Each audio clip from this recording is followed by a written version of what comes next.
Hello అండి, ఈరోజు వచ్చేసి ఎలక్ట్రిక్ స్టవ్ మీద కుండతో వండొచ్చా, ఎస్పెషల్లీ సిరమిక్ ఎలక్ట్రిక్ స్టవ్ మీద కుండతో వండొచ్చా అన్నది ఒక ప్రశ్న అయితే మెదిలింది.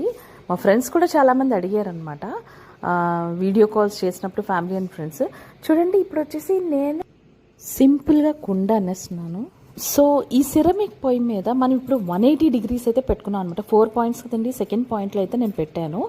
కానీ టెంపరేచర్ తీసుకోవడానికి కుండ చాలా సమయం అయితే పడుతుంది, కానీ వండొచ్చండి. అదైతే పక్కా నేనైతే ట్రై చేశాను. ఇదిగోండి, మ్యాంగో ఫిష్ అయితే ఇప్పుడు చేస్తున్నాను అనమాట.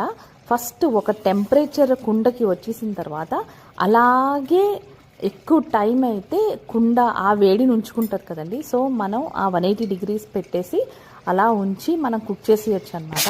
ఒక టెంపరేచర్ రావడానికి అది చాలా సమయం అయితే పడుతుంది, దానికోసమని హై పెట్టకూడదు. తర్వాత వెజ్ కర్రీ ట్రై చేశానండి, అది కూడా